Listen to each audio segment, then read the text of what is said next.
Hey guys, welcome to the Being Beautifully Honest podcast and channel. Thanks for being here, being subbed. If you're not, hit the button. And if you're listening on YouTube, hit the like. It's like walking in the room and hitting that light switch. Let's brighten up the place and get into this holy mess. All right, so I had some more thoughts, and then I saw this post that Dr. Umar Johnson did. They shared it on, I believe they shared it on the Shade Room, but all right. We know this viral video and then now the apology, which wasn't really an apology. It was just really a PR stunt, PR ploy. And some people are like, well, why even bother to do this? But clearly there's a reason for him coming out to make this statement, and it has nothing to do with trying to seek forgiveness or anything of that matter. Because he didn't even apologize to Cassie. But he came out, made the statement, not one tear fell from the eye sockets. But Bishop tdjakes, getting back on him, because I was disgusted by what he did. What he said, I feel like he couldn't even keep the lie together in the same line, because first he said that a woman came up to him, which I called a lie. And then he said in the same statement that this person sent a message. And then when he's continuing to speak about it, he said, I know she's watching right now. So like, what is it? But this man has had Woman Thou Art Loose conferences for years. He has now handed that mantle, if you want to call it that, over to his daughter. He skipped over the oldest daughter. He skipped over his sons. It's all about marketing. I believe his sons are homosexual. So even though the church is claiming that it's all about love, if he put his sons out there like that, then that definitely would not be a good look for his church. And that's one of the reasons why Larry Reed will not admit that he is a gay man. He says he is not going to give himself that label. But I don't think he calls himself straight either. He just says he's not gay. So which is it? But again, won't walk in that label and that title of being a gay man, because it's not good for your business, which is that church, which is majority of the people who go there. They are conservative and they don't believe in that. So it's about money. So he skipped over his sons, skipped over his oldest daughter, Cora, because of all the stigma and stains that are connected to her name with regards to Michelle Loud and Cora Jakes allegedly using spiritual manipulation and spiritual coercion to take that woman's son when she was down on her luck, and just saw her as a throwaway, like, well, you already got a bunch of kids. Just let me get this one. Disgusting. And they continue to ignore her, shut her down, and not loose her and loose her son to be back with her and the rest of her children. Okay.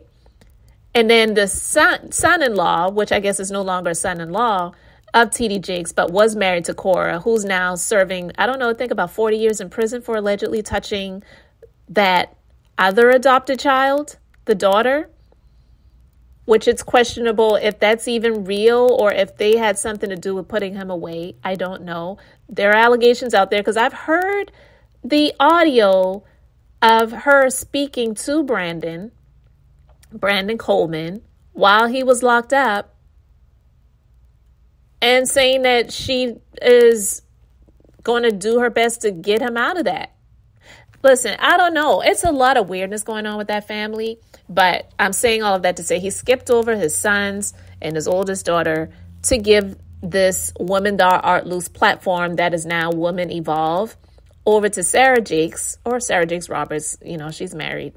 And I believe that it's all about what's good for the business, what's good for the dynasty of the Jakes and the Potter's House ministry.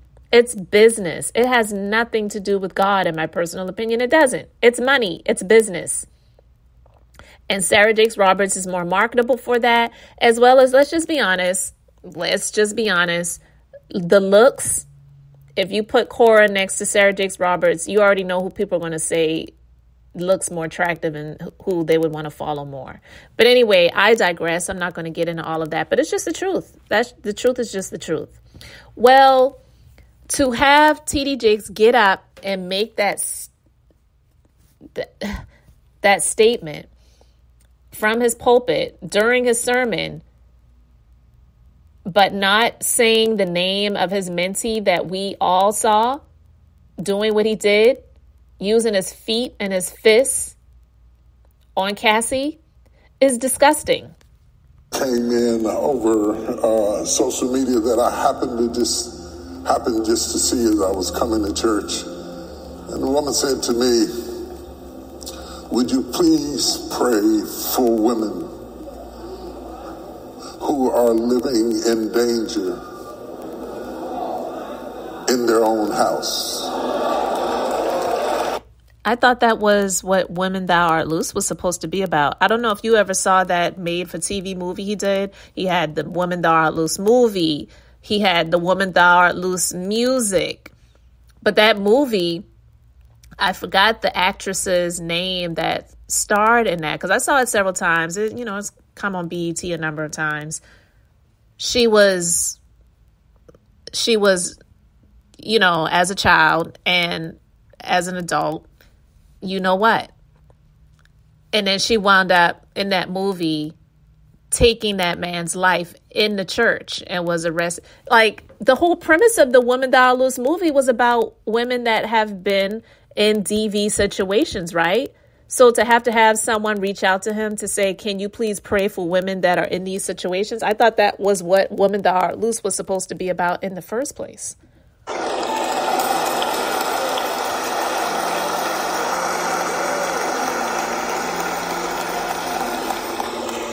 And there was something about the way she said it, and I know she's watching right now. There was something about the way she said it. It was a cry for help. And I realized something when I read what she said. As a father and as a husband and as a son and a mama's boy at that, when I saw the images that have been floating all over the news all week, it became difficult to watch. The atrocious, degrading, demeaning, debauchery. I know who it was, but I saw my daughters. See, he refuses to say the name, and that to me is extremely disgusting as well. But Dr. Umar Johnson, he made a post about it. And I'm going to have to say that I agree with some of it. He said, "I'm not going to give this too much energy as we have far more important issues to address than what happened 10 years ago." But, I'm going to stop right there for a moment. This isn't something that happened 10 years ago. This is something that happened to this woman repeatedly over and over again, and he has not changed. But I digress. Continue with the statement. He said, "However, this isn't the end for Diddy. TD Jakes will help him set up his own mega church. He will be saved and baptized and will probably make more money as a pulpit pimp than he ever has as a mogul. Puffy will rise from the ashes.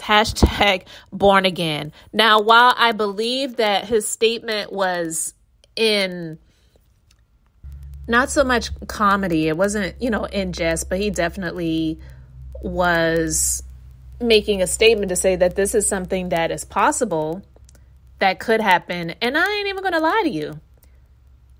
I could see TD Jakes helping him out in that way. You know how these preachers, they'll have like their little children churches that I guess they say they birth from them. So they're not technically the leader of that church, but the pastors of those churches, they're like the overseers of them. And they report to them. They pay them money. Like it's a business thing.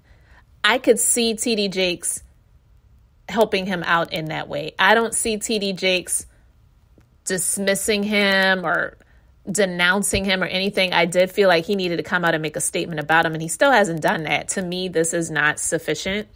him just making a statement and then trying to put it onto the women to say, well, a woman reached out and asked me to pray for women that are in these types of situations in their households. And it's like, well, nigga, that I thought that's what it was all about all these years. The woman thou art loose, and now you've got woman evolved. And so it's supposed to be, I guess, well, they have already been finally loosed after all of these years. I don't know how long those conferences have been going on, 20-something years? So now they finally evolved from, having to be loosed every year. They come back, they have to be loosed again and loosed again and loosed again.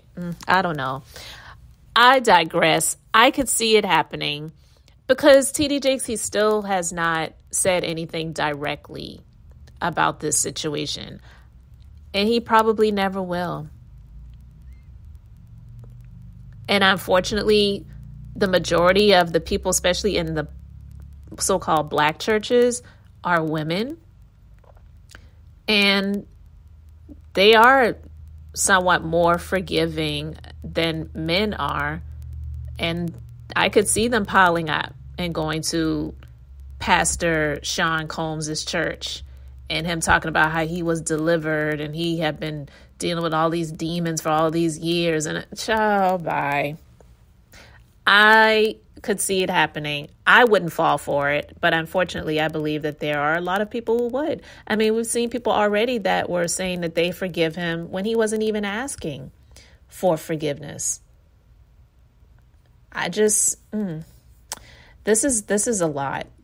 There's so much more I could say, and I probably will say more if I see more come up that I want to discuss. But I wanted to talk about this, guys, because it's just, to me, disgusting to know that this man was his mentor, probably still is, and he refuses to say his name, put a name on it, and just speak directly to the situation instead of dancing around it to say that a woman reached out to the ministry and asked him to pray for women that are trapped in these types of situations. I don't buy it. I don't buy it. Absolutely not. You can let me know what you think about it. Thanks so much for listening. Thanks for liking and subscribing. I'm Beth, just being beautifully honest. So until next time, I just wanted to keep it brief, beautiful. And now I'm going to say bye.